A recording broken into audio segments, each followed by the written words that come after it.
I take it you can't hear me. We can hear you. Is that Helen? Yay! Hi, Helen. We can hear you, and we've just gone live. So that's a brilliant cue for me to say hello, everybody. Thank you so much for joining us again. For those people that are returning and to people that are joining us for the first time. We've got a fantastic hour together with some amazing speakers and experts in the topic of implemented innovation, improving care. And this is really all about the partnership work that the Nightingale Challenge is doing with Same You, and really to help all of those early career nurses and midwives out there that are just putting together their submissions for their innovative solution, which we've been talking about now over the last month or so. So without further ado, I'm not going to waste time because there's so much to cover and never enough time to do so. I would like to now hand over to Jenny Clark, who is the Chief Executive Officer of Same You. Over to you, Jenny, and great to be with you again today. Lovely. Thank you, Lisa. And hello, everybody. It's a huge pleasure for Same You to be involved with Nursing Now. We've been with Nursing Now all the way through their journey, and they've been with us through ours. So we started 18 months ago, just about, as a very small startup charity, because my daughter, Amelia Clark, decided that she would actually come clean and tell her story about her brain aneurysms and what happened to her to the world, really. We kept it quite quiet for obvious reasons, because not many people who are in the public eye really want to explain these sort of details to the world. But she only did that not to get sympathy or to get anything for her personally.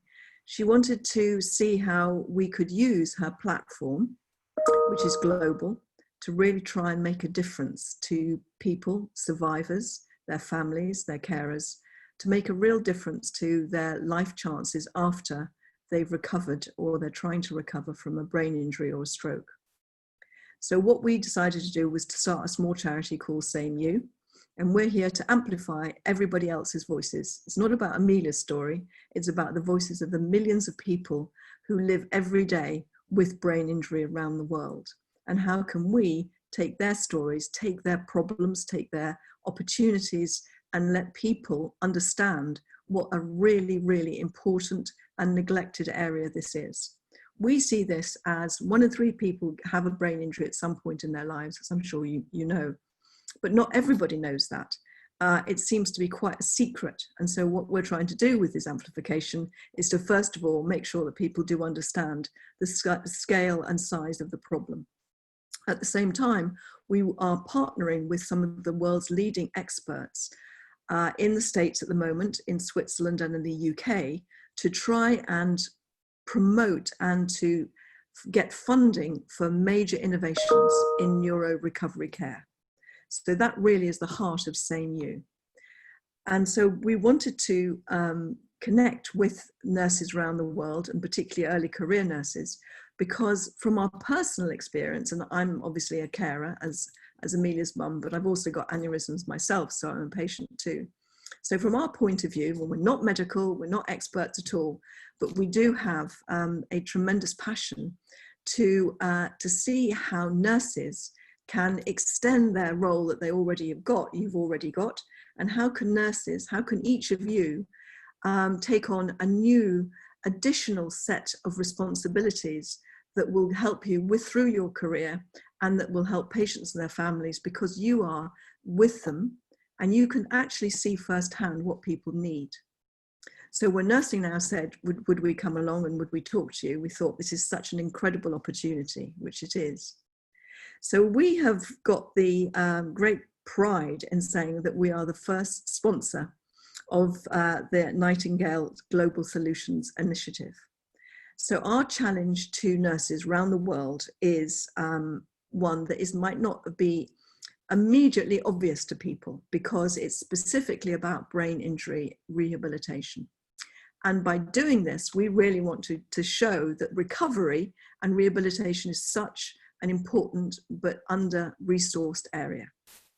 So I really do find it exciting that you are really going to step up and try and help us do this. So very, very briefly, I'll just talk about what the challenge is. We would love you to look in your country, look in your city, your town, your village, wherever you are, and look in your hospital or place of work and see and identify what brain injury rehabilitation services and solutions there are. Now, you might find none, you might find there's a huge amount, you might find divisions depending on the size and scale. But what we think is that every single one of you can still improve on this by looking at it with a different lens. And we would encourage you to look at it from your nursing, caring lens, linked together with your professional development. So it's not just about holding people's hands as they go through it. It's about helping them psychologically, emotionally, and practically help with their rehabilitation journey. And sadly, because of this terrible year and the terrible COVID epidemic, we see that recovery is going to become more and more important for everybody around the world. But what we know is that millions of people around the world suffer and go through the problem of no or little rehabilitation now. So what do we want you to do? We want you to have a good think, do a market scan, as it were, do a scan of your hospital, do a hand scan of the services, and talk to people, get engaged with people. This is about teamwork. We were talking just before we went live about how important teamwork is for innovation. You can't sit in a room and think of things yourself and then expect it to be as good as it could be.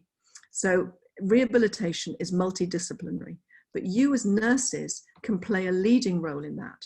Now, if you see and look around and you see nurses not playing a leading role, that's okay. You can be the first. You can help pioneer this. So that's really what's the heart of this challenge. So we would love you to come up with some ideas that will show innovation in neuro rehab. Now, when you've done that and submitted your thousands of entries that I know are going to come pouring in, what we will do together with Nursing Now is to sit and look at the entries and see the ones that really would make a difference. Now, they don't have to be too complicated. It can be quite simple. And then what we will do is that we will give you a chance to talk to Amelia and to all of us on a panel, and the winning solutions will be discussed with us all, and you'll be enabled to present that. And then as you go through the journey of actually putting this together, we're all here to help you. I'm sure I can speak on behalf of everybody from Nursing Now and same you and everybody involved. If you need support and advice, whether that's your hospital management or your clinic management, or just wanting to talk about what you think you can do, we're here at the end of a Zoom call or a phone call to be, or an email to be able to help you. So we're going to support you. When you are announced as the winner, you will go on Same You's website. We will interview you. The great team that I have working with us will understand your story, will understand your motivation, and try and understand about you as a person, as a human being, and what you want to do with your career. And we'll put that on our social channels, and that's about it. Fantastic, Jenny. It's so incredibly exciting. And just as a reminder, everybody, you will be mentored by Jenny as well. So the person that wins for the best innovative solution will actually be mentored by Jenny. And I think there can't be nothing better than working not only with Jenny, who is the font of knowledge coming from a carer personal perspective, but also a charity where lots of innovation and enterprise has to happen naturally because you're completely independent of other things going on around you. So really brilliant, Jenny. Thank you so very much. And now we hand over to fantastic Maureen Bisignago that really needs no introduction, but I would like to say on World Patient Safety Day, how fantastic that we've got a patient safety quality improvement expert with us that again I know is going to inspire and energize you and really get you thinking about the kind of innovation solution that you want to put forward for this really exciting initiative. So Maureen, over to you, and thank you once again for being with us today. Oh, thank you, Lisa. And Jenny, thanks for all you're doing. It's inspiring. I wanted to spend just a few minutes this morning talking about nurses as leaders for innovation. We've been in a really challenging place recently. We've got changing patient and family expectations. We've got new technology, new equipment, new medications. Workforce vitality is really very high on my radar right now. new guidelines coming out constantly. And then we've got COVID on top of it. And so it's a kind of a stressful time. And yet I'm so encouraged by what I'm seeing around the world as nurses lead innovation. I wanted to share a few examples. First of all, I wanted to say that much of the innovation that I'm seeing that comes from nurses actually comes from frustration. It comes from nurses in their daily work struggling against policies or time, all these different things. When I was CEO at IHI for years, I would write up on a big white wall, GRRRRR. And I said, whenever during the course of a day you find yourself saying, grrr, go write on the wall what it was that made you say that. And that grrr wall became the driver for us to innovate. It was like permission to innovate. And we see a lot of this around the world. I see this. In the Netherlands, you might know Joost de Blok, who's become a friend, a nurse, a community care nurse who loved his job. He had a portfolio of families and patients, and he would go out and take care of them every day. And then the government changed its policy to say, we only want you to work at the level of your license. So RNs, you go in and do colostomy care, and LPNs, you go in and do baths. And so they fragmented the care. It took all the joy out of his life, because rather than going and taking care of a patient and family, he was running from place to place doing tasks as opposed to caring. After a while, he became so frustrated, he quit. And he said, I'm going to develop a new way for home care to happen. And he named it Buurtzorg, which means neighborhood care. He got small teams of 8 to 12 nurses, and I went and had a wonderful time with them. They meet for breakfast and they talk about what's going on in their lives, what's going on in all the patients' lives that they, as a portfolio, care for. And then they come back together at lunch, and so it's very much team, community, and dedicated ownership of a whole part of a neighborhood. What's happening now is Buurtzorg is producing great clinical outcomes, high patient satisfaction, lower costs. And what's happened is Joost de Blok, the community nurse, is now being invited around the world. Come spread Buurtzorg to different countries, to different communities. It's how out of frustration, he created something that's now having a global impact. And so don't think frustration is always a bad thing. When you find yourself saying, grr, that might be a stimulus for a new idea. There's another wonderful example here in the United States. A nurse, again, a home nurse, Sarah Zanton from Johns Hopkins, would go out and visit predominantly elderly people, and she'd bring in her bag and do her vital signs, draw blood, give meds and all that. But then she'd look up, and she looked around where these people lived, and she'd always say, what I'm doing isn't really having enough of an impact. So she kept getting frustrated because she was looking around and couldn't see the solutions. So her driver may have been frustration, but her solution was teams. She created an idea, a test of change, for a multidisciplinary team, a nurse, an occupational therapist, and a handyman. And the three of them started going out and visiting people's homes. Turns out the handyman had the greatest impact on health and the ability to live safely at home. But the three of them would go in together as a team. And what interested me most is when they were leaving, they would say, what did you see? And what did you see? And the three sets of eyes always saw different things. So it really reinforced the need for teams, for multidisciplinary perspectives and skills to come together. She named her project Capable. It's now producing a 3-to-1 return on investment, so you can sell it to CEOs. It's producing much better clinical care, and it's keeping, particularly in COVID times, elderly people safe at home. So this project Capable is now spreading, and it's spreading all over the United States, and other countries are calling Sarah to say, how do we spread Capable? So frustration, seeing across the system and building teams. There's another one, back some years ago, I read a journal article written by Susan Edgman Levitan and Michael Berry at Mass General here in Boston.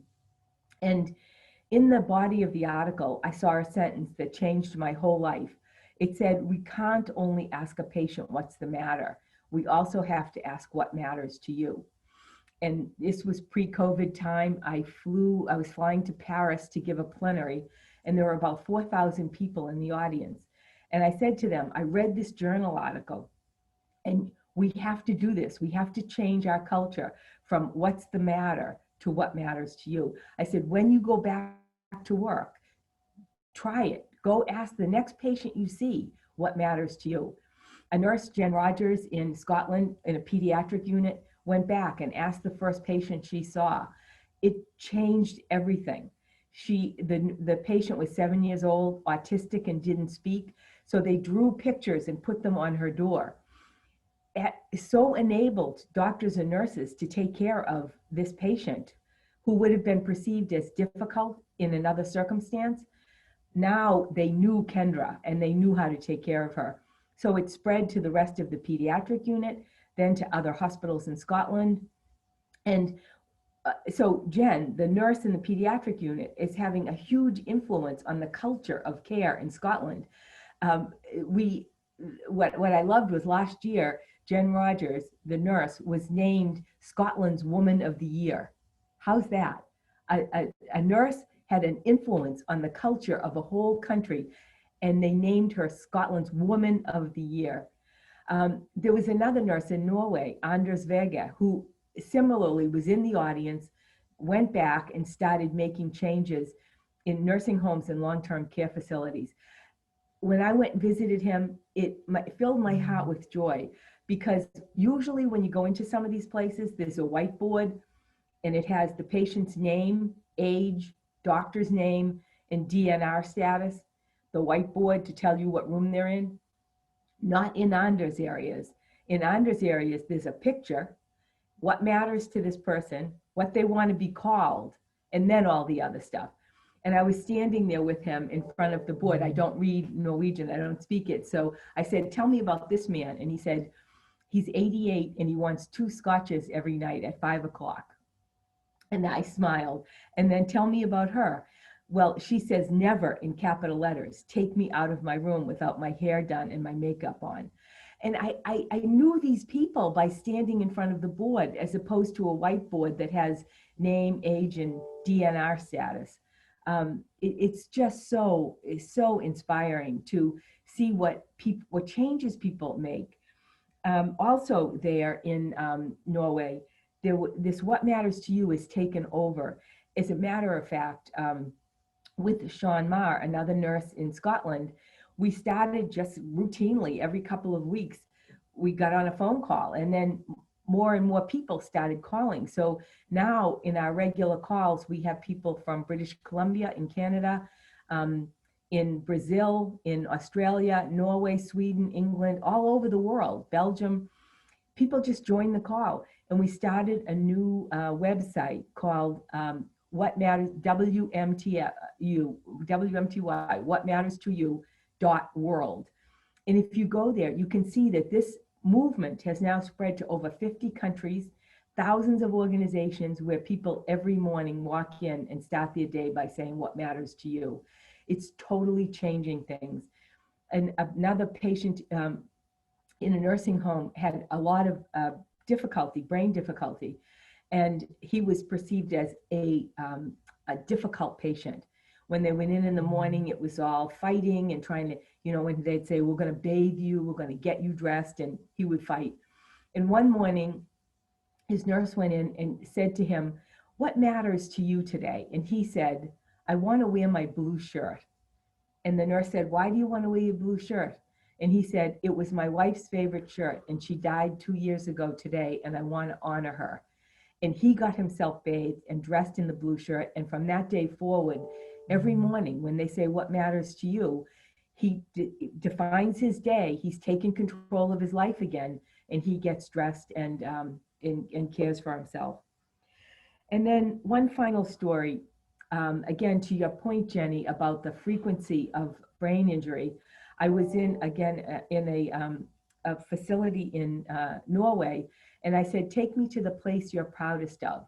And they brought me to the reablement unit. Now, in the US, I had never heard that word, reablement. And as a matter of fact, I have not found one person across the United States who's ever heard that word. So I said, what is this? And they said, we don't want to do physical therapy when someone has a brain injury. We want to reable them to live their lives. So they created cross-functional teams. And the first thing they do is sit down and say, what's your goal? What matters to you? So I went and visited a man named Yala. And Yala had had a stroke, and he had been paralyzed on one side. He also has a bunch of other chronic conditions. So he was in a challenging state. And when they said, Yala, what matters to you? He said, the only thing that matters is I have to live alone. I don't want to be in a nursing home. I don't want to live with anybody else. I want to live alone. I want to go back to my apartment. So this had happened about 2 months before I met Yala. Yala and I went to his apartment.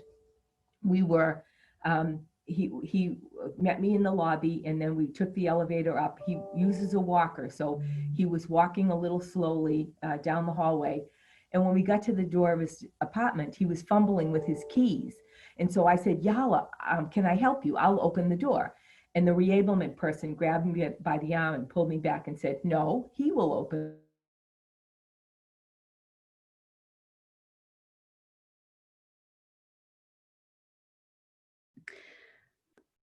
Maureen, I don't know if others can hear Maureen, but she's froze on my screen. Has she froze on yours, Lou? Oh, we've got you back. We've got you back. oh, okay. Great, yeah. We just heard the bit about where you got told not to open the door for Yawa.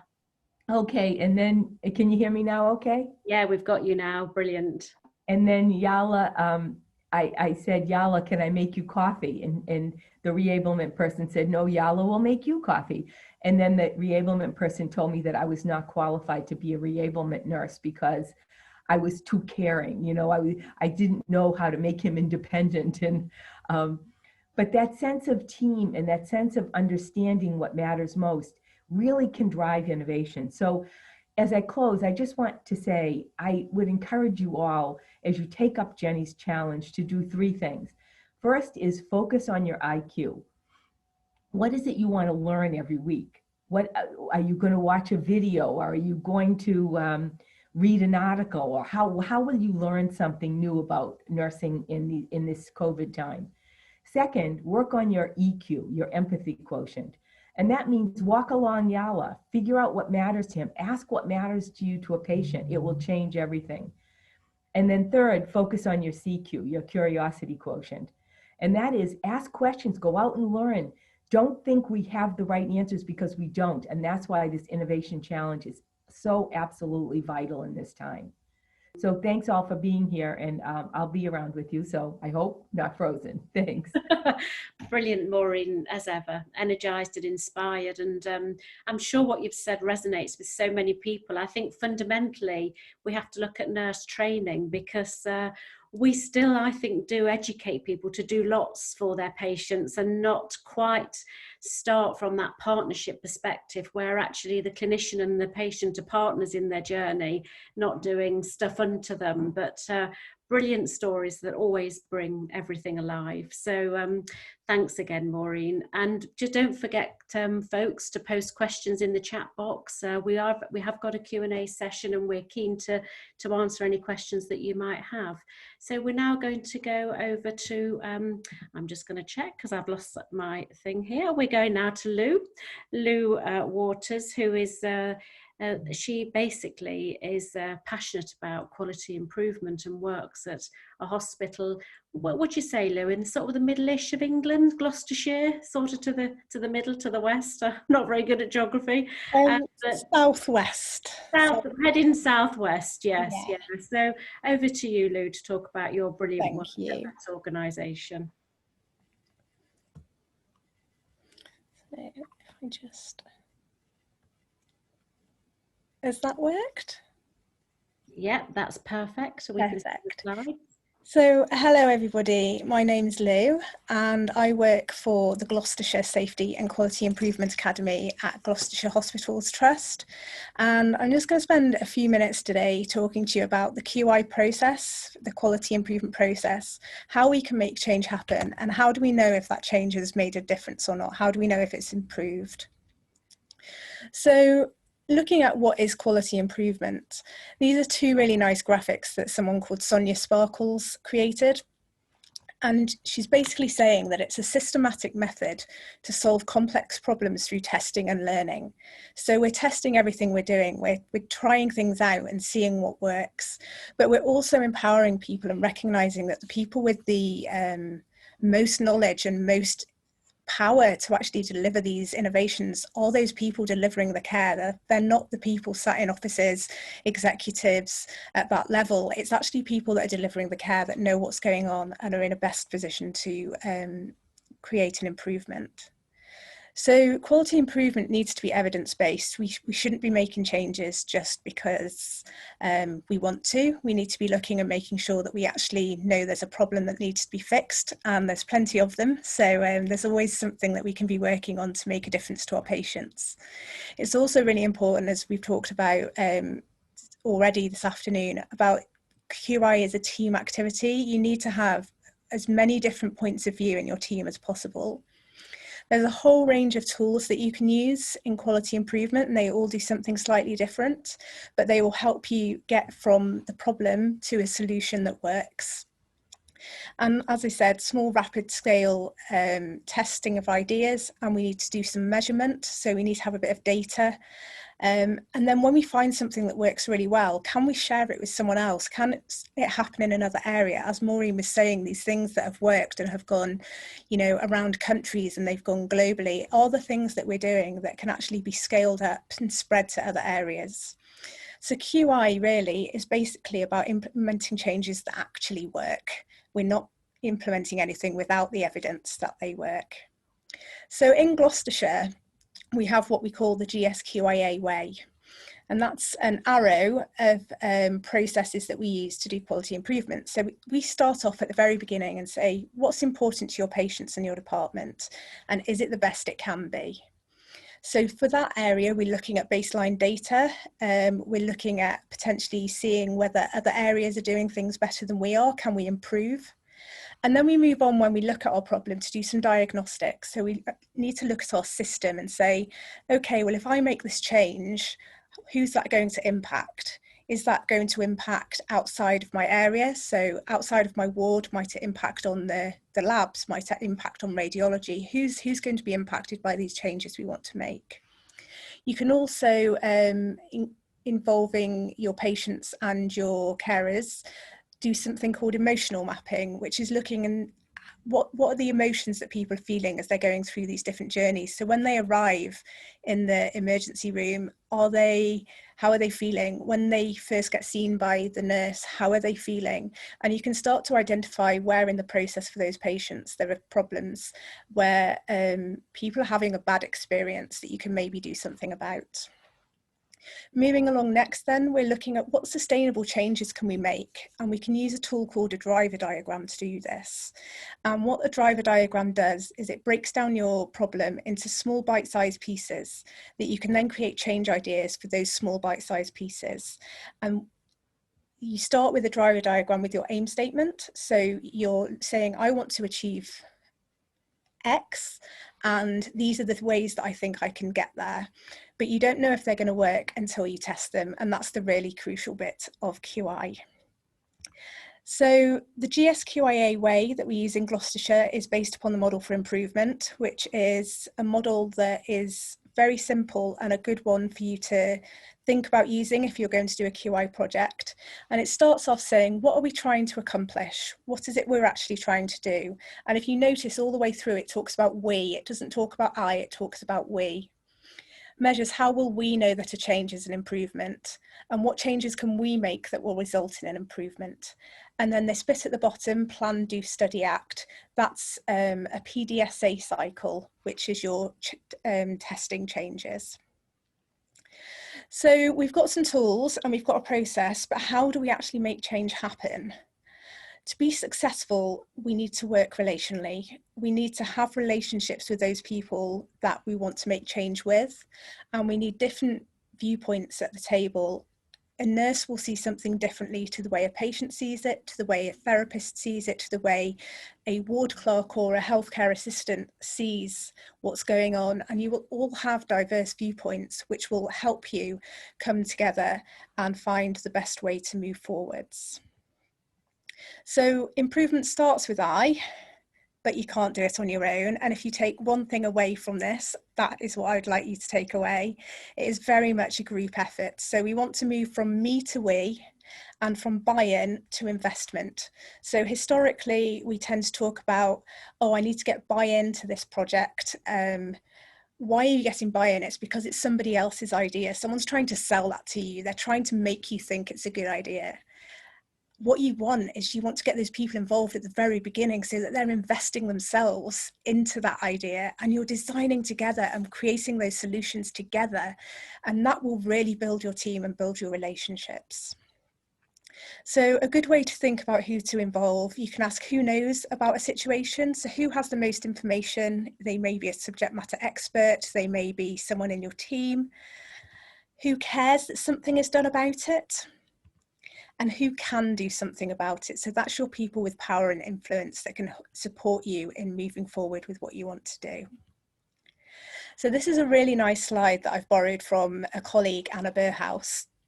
And it's looking also at the psychology for improvement and recognizing that actually in quality improvement, although it's a science, 20% is technical and 80% is psychological and about human behavior and how we interact with each other and how we respond to each other. And that looks at culture and leadership, why we care, what's in it for the people you want to be involved in what they're doing, what do they get out of it? So it's all of that side of thing that you can think about, and you can think about this really early on when you want to make a change. Don't forget to involve your patients, families and carers. They have very different viewpoints and insight that we might completely miss if we don't involve them. And they add so much value to projects. So really do think about involving patients, but from the very start, not as a tick box exercise, but very much as getting them involved and actually really listening to what matters to them. So I saw this slide through NHS Horizons, and it's a really beautiful slide. It's created by two men called Jeremy Hymans and Henry Timms in a book called New Power. And what it's talking about is that there are two different types of power in the world. And historically, we would have top-down power. We'd have executives in offices, we'd have chiefs and bosses who would hold all the power, and that power would be pushed down and it was held onto. If you were in power, you held onto that power. But we're looking now at quality improvement as something that is more around new power. And if you think of the Black Lives Matter movement or the Extinction Rebellion movement, you're looking at something that's created by many. The power is in the people. The power is in the energy that's driving that forward. The more people that get involved, the more power, the more energy there is. It's shared, it's open, it's inviting people in, there's relationships. And that's where we're looking at moving with QI. So we're saying, the zigzag bit in the middle, you're working in an old power kind of organisation, there will still be that hierarchy. But using these new power values, you can move and work in this cross section in the middle by building that team around you. And the more your team builds energy and momentum and is visible, the more power you will have with your change-making process. Another really nice way to start thinking about improvement is to think about, well, what is our shared purpose? Who are my people? Who do I need to think? Who do I need to involve from the very beginning? And what do we have in common? And what do we have that's different? And how is that going to impact on the project? So do we have differences that we disagree on and we need to work through? Do we have differences that mean we can focus on our own separate areas? Somebody may be particularly interested in data, and someone may be particularly interested in something else. But ultimately, we're coming to purpose and we're saying, what is it that we share? And what's our purpose? What are we all driven by that unites us to drive this forward and make a difference to our patients? And if you can work really early on with your people to define that purpose, you will find that your power will develop and you will grow and be able to move forward with using your tools. So how do we know it works? Well, to improve, we need to make changes, but to know if our changes are improvements, we need to measure. So we go back to that evidence-based problem. We've collected some baseline data. So we've collected data over a period of time, and all the way through while we're testing our change ideas, we're measuring and seeing what that does to the data. Does it improve? Does it make things worse? Does it have no impact at all? And it's about learning. It's about, we're not always going to get it right first time. Quality improvement is, you have to be comfortable with failing, because you will try things and they won't work, and you need to not be disheartened by that, because it's all part of moving forwards and all part of that learning journey. There are two different types of data. So you can do quantitative data, which is hard numbers, but you've also got qualitative data, which is about is more around surveys. It's about asking people how they feel, and you can collect that data as well, and particularly around experience, and also think about staff experience, because we know that staff experience improves patient experience. So if you have good, happy staff, then patient experience will also be improved. So this is just a quick example of a run chart, and I've put a simple example of reducing weekly fuel costs. So as a smart aim, we're reducing weekly fuel costs by 20% in 6 months, and we've collected these first 4 data points of our baseline data. Then we've worked out what 20% is, and 20% will be £8. So we've put a dotted target line in there. And then we've made some changes. And some of the change ideas we created were, we might try cheaper fuel, we might try a shorter route, we might try advanced driving, and we might try car sharing. So we've tried all of those things independently, because if we try them all at once, we won't know which one has made the difference. So it's really important to test your changes independently of each other and see what impact they have. As we've gone through this, we've measured, and the thing that we noticed really made the change was the car share. And that was what we decided was the thing that helped us reach our aim. But coming back to this FAIL stands for first attempt in learning. It's just because those first 3 or 4 PDSAs, those first 3 or 4 tests didn't work, and they didn't create the improvement we were looking for, we learned from them, and they helped us get to where we needed to be when we succeeded. So just to summarize, we all individually have the power to make improvement happen, but we can't do it on our own. So we need to build those relationships. We need to work with our colleagues, and we need to get as many different viewpoints working together as possible. The model for improvement is a really great tool to use as a structure for any improvement program that you want to do. Don't forget to involve the right people, including your patients, carers and families, and measure as you test your changes to see what works and what doesn't work. And I don't know if anyone wants to screenshot it, but I popped some resources on the screen as well if anyone wants to look up anything afterwards. Thank you very much. Absolutely fantastic, Lou. That was really informative and inspiring, and that bit around the power of the people and this shift we've got now around how you get change does remind me of many of the things we've been doing with the Nightingale Challenge. You know, we put the call out saying, come on, young nurses and midwives, step up and, you know, have a leadership challenge, try and get onto a leadership program. We wanted to get 20,000. I thought that was ambitious. And now we've got over 30,000. So this power of the people and the social movement, and it's not about telling people what to do, it's about helping them to find their own way through. So I really resonate with all that you've said, and I love that definition of fail. That's one we should all hold close to our hearts, most definitely. And if you don't know our next speaker well, Helen, then I'm sure you two should connect, and Maureen, you will be interested in this because of Helen's from Nottingham University Hospitals, who I've been following for some time now, because they've been leading a magnet journey, which is actually an accreditation of nursing excellence, which is globally renowned. And Helen, you're nearly there. I look on Twitter all the time to see how you're doing, but that bit again, Lou, about what unites us, not divides us as teams and peoples and communities, I think is exactly what Nottingham's been doing around building its nursing excellence. So without further ado, Helen, over to you to talk about your inspirational work, specifically working with people that have had a brain injury, and very much in that space of one of Maureen's passions around what matters to you in terms of caring for people. Thank you, Helen. Thank you. My name's Helen Collett. I'm the ward manager at Linden Lodge, which is a neuro rehab brain injury unit at Nottingham City Hospital. A little bit of my background: I've been a nurse for 34 years, and since I've qualified, I've done neuro in various guises, from rehabilitation to acute, to spines, to setting up trauma and orthopedics, MSK, major trauma. So I've done a fair bit, but it always comes back to neuro rehab. So this is my 4th time round here. They keep dragging me back. I was going to get some slides prepared, but unfortunately I was shielding because my husband was query COVID, and today I've just come back, so I haven't got organised, I'm afraid.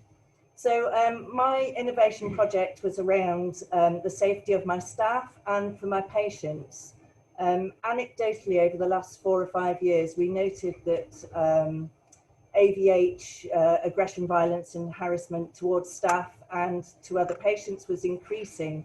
But I didn't have any evidence to be able to do this. We just noted that the number of incidents were going up and that staff were feeling isolated, that patients wanted to get out of the unit. Linden Lodge is a bungalow, so we're all on one level, whereas at the Queen's, where the most of our patients come from, they're up on the 4th floor, so they don't really feel the need to get out. They know that they can't get out. They look out at the window and they see that they're 4 floors up. Whereas here, they come here and the first thing they see are trees and gardens and people walking past, and they want to go out, and that's their first priority. Ask any head injury that when they come here, their first priority is to get outside.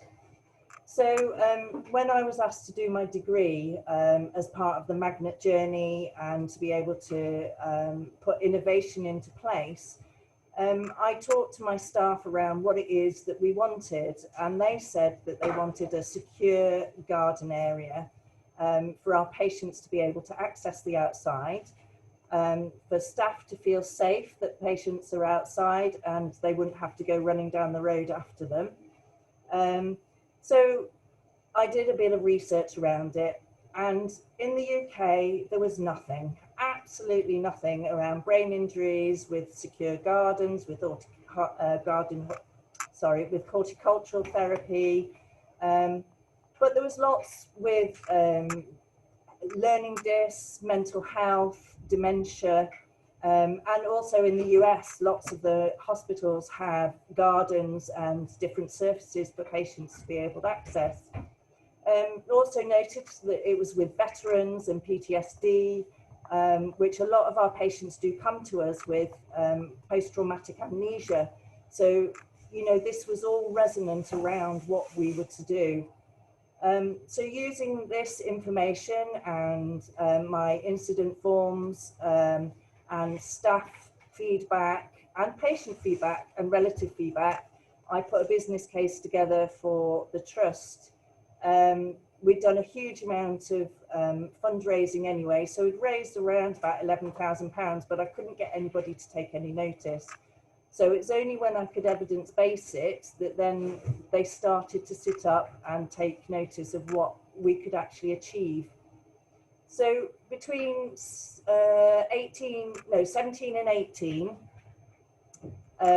we noted that our incidents of AVH were around about 25 to 30 a year. That's just towards staff. And there was probably another half a dozen towards other patients. Our absconders were reasonably high, around about 10 to 15 patients a year. And as we're next to a main road, that makes us quite difficult, and literally staff having to run to go and bring them back is quite hard. So we eventually put that through. The trust agreed to it. I found all the research that went to it. We suggested that this would have a really beneficial effect on patient well-being, patient experience, staff well-being, and also reducing our AVH and our absconding. They eventually built it for us. So at the end of my degree, so I did an accelerated degree, so a 3-year degree in a year on top of my full-time job. Yay. We eventually got it built. And so over the last year or so, we've been collecting data around what it's done to our AVH. So between 18 and 19, our AVH dropped from the 20 to 30 that we had to 2, because of the ability to be able to say to patients, yes, go outside, feel free, here we are, there's the door, you can go. And that's what we did. Whilst patients then got a little bit frustrated because it is an enclosed area, they were still able to go outside. Less aggression was transferred to staff. Patients were less stroppy because they could go out and have their cigarettes. They're here for a long time, and whilst the trust is a no smoking hospital, you know, that's part of their rehab. That's what they want to do. As you would say, you know, for them to be able to access these areas, and part of their rehab is around what they want to do, what matters to you, and to be able to go out and have a cigarette was what mattered to them. So again, you know, it had a huge effect, and on staff it reduced our levels of one-to-one care. So instead of wondering where our patients were and wondering whether all 13 exits that we have in our unit were covered, we could say, well, actually, no, they've just gone out and sat in the garden, and we could have one member of staff there rather than the 4 or 5 that we'd have following patients around the whole unit. So yeah, for us, that was the innovation around it, and you know, it was hugely, hugely beneficial. You know, for us, the patient experience, they all so much happier during the summer. They can go and sit out there. We've got a nice area. They've got a nice big umbrella to go in. We've got outdoor games for them to participate in. We have a greenhouse where they do horticultural therapy. Whilst they're involved in therapy, they don't think that they are. This is around them being involved without realizing that they're actually doing therapy. This is, again, what matters to them. They see it as purposeful and being able to achieve something rather than just seeing it walking up and down a corridor with a physio. You know, it gives them different surfaces to walk on, so falls have reduced. It's an unbelievable effect on what it does. And it was put towards the magnet, so the garden and the innovation around that was put towards magnet as staff safety, patient safety, and improving patient experience. And so, yeah, it was fabulous, really was. Was that all right? Absolutely fantastic, and thank you. Coming back after shielding from COVID, clearly you're in a busy environment. It's just a brilliant role model to all of the people that are listening, that you can multitask and tell us an amazing innovation which is so humanistic and transforms that journey for people, which inevitably is always such a difficult one to take. Nobody obviously wants a brain injury, so when it happens, your whole world is upside down. So to make it as humanistic as possible and being able to get outside, it's kind of so obvious when you take a step back, isn't it? But when you're in the thick of it, you can't see this stuff. So Helen, it's also gone out to stroke services, so they've also built a garden for their patients, and it's gone to renal services too, so they're in the process. There you go. So there you are, people, you know, the power that can emerge out of one brilliant idea. Well, I've got a few questions that have come in. So the next stage is we've got some questions for the panel, and then we're going to end on a video from Amelia that's going to talk passionately about this topic. And again, I'd just like to say what an appropriate day to be doing this on World Patient Safety Day, because ultimately underpinning this is all about keeping people safe and as well as they can be through very difficult trauma. So the first, I'm going to give you a break for a minute, Helen, but I've got a question for you. But I'm going to come back to Lou initially. And Lou, one of the questions in the box has been, how do you get the people on board that are really reluctant to change? And it's everybody else's fault. You know, the me to we bit. I love that. How do you move from me to we? So any just kind of top tips about how you change those mindsets in the early days, especially if you're an early career nurse that's not got a huge amount of clout potentially with the team? I think it's really important that the power comes in numbers, and historically we'd say, oh, you know, we'll put the band 7 in charge of that and the consultant in there, and we'd choose people by role. This is about taking that hierarchy away, and it's about saying we're all equal, we all have the power to make this difference. And you might find that actually your best ally is your healthcare assistant or your ward clerk, and you build those relationships, and it doesn't always happen quickly, and the way to get people involved is to show that it's making a difference. So if you start off small and you have a couple of people and you can do something that makes a difference and you can show people that that's made a difference, then people will feel less intimidated and less scared to get involved. Also, the more people that you invite in early on to create the solutions with you, to look at the problem with you, no one likes having change done to them. I'm sure we've all had that experience of people saying, so from Monday we're doing this differently and we need to do it this way from now on. And no one really likes that, because your reactions is, well, why are we doing it differently? What impact is that going to have? How long is it going to take me? All the questions that you would ask if someone asked you to do something new. So think about those things before you ask people to do things. What are they going to ask me? What will they want to know? And how do I give them that information? How do I tell them why we're doing it? And everything should start from why. That's brilliant. Thank you. Thank you for that, Lou. I hope people have taken notes there. Brilliant, brilliant tips for people to think about as they shape their solution. Maureen, I'm going to come to you next. The movement that you kind of led around what matters to you, how far do you think we've come in terms of the workforce being in that mindset of, you know, it really, you know, when you often go and see the doctor or the nurse talks to you, it's what's the matter, you know, what's your problem? But moving that narrative to say, well, what matters to you as an asset-driven model as opposed to a deficit approach, you know, from your expertise, how far away are we from really getting that into almost the DNA of our clinicians across the world, given your experience and exposure to this world? Well, thanks for that question. I think we have made amazing progress. I never, ever would have thought we could have reached 50 countries, but we still have so far to go. And I was just talking last evening to a group and saying that we've really got to start to embed this in our learning systems, in nursing schools, in medical schools. Really, I'm actually seeing it all the way down to little kids now in COVID times. They're learning to speak to each other this way. But once we get everybody to learn this way, and they have to actually try it, because the biggest constraint, the biggest worry I hear is, I don't have enough time, I wouldn't be able to give them what they want. And yet what they want is a cup of tea, or what they want is a blue shirt. It matters that we treat people with respect. And as you say, Lisa, we look at the assets as well as the needs. I'm encouraged to see schools around the world begin to pick this up. I'm encouraged to see the spread. And most of all, we're starting, especially in COVID time, to see apps that are being developed.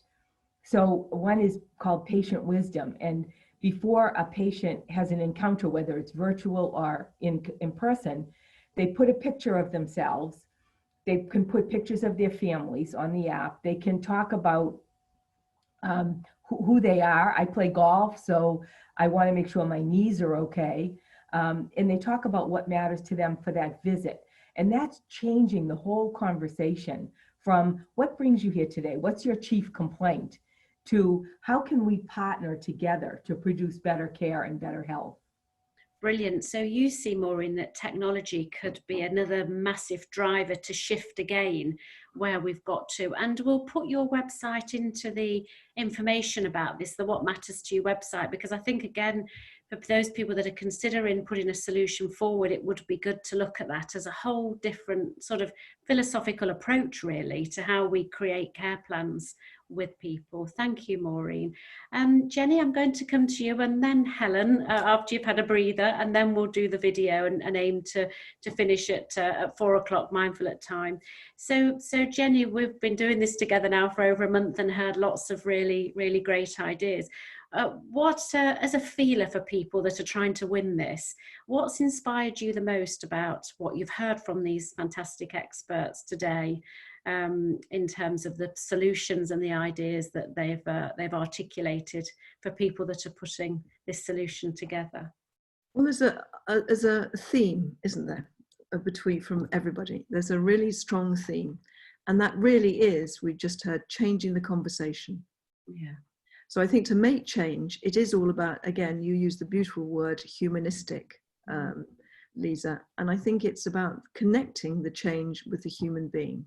And everybody on the panel today have had these incredible examples of what they're actually doing that has got a fundamental change which directly impacts people. Yeah. Brilliant. So I think that to me is the very inspiring piece, because without that conversation change, nothing will change. Yeah, fabulous. So I hope people have heard that loud and clear, is that connectivity and connection piece, that holistic approach, that solution that's all encompassing, not task focused. Helen, over to you now. A bit of a technical question. Where did you get the funding from to do the garden? Because I can't imagine that was cheap.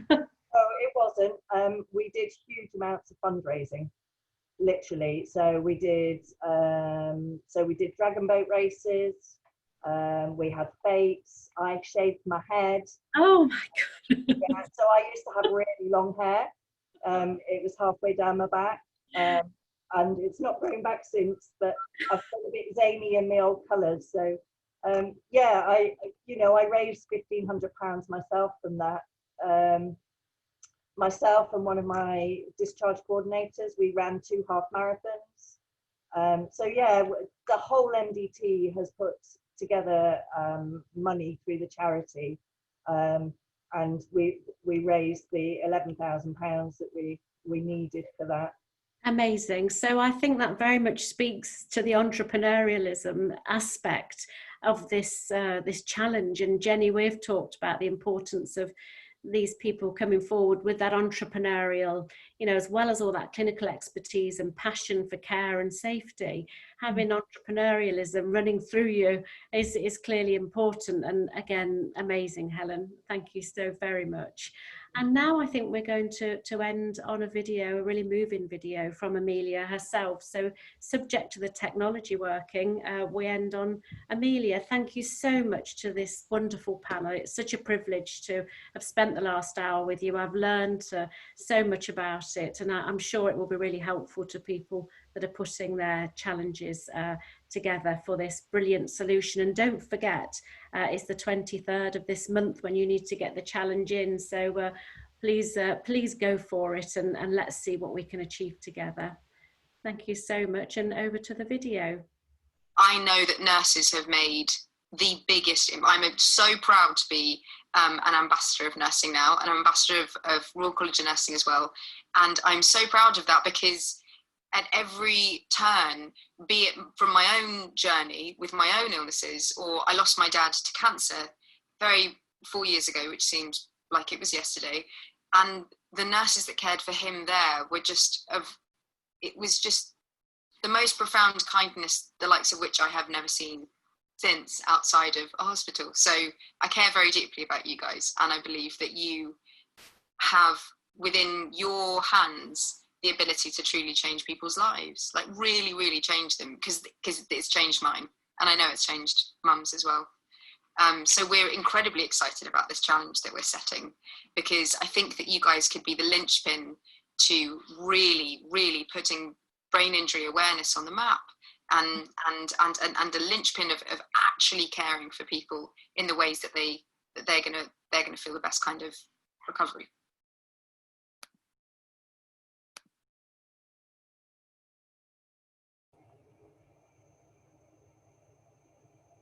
Right, so we've got 5-1.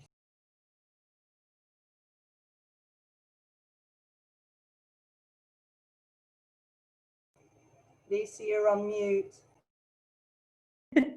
Hi, I think we've finished recording now. Just to say a huge thank you for the last hour. I know people have got to dash off. It's been a real privilege and such an impressive set of people to be with. So here's to some really exciting solutions. I'm so pleased we're doing this work together. Thanks ever so much, everybody. Thanks, and everybody. enjoy the rest of the day. Bye bye. Okay, bye.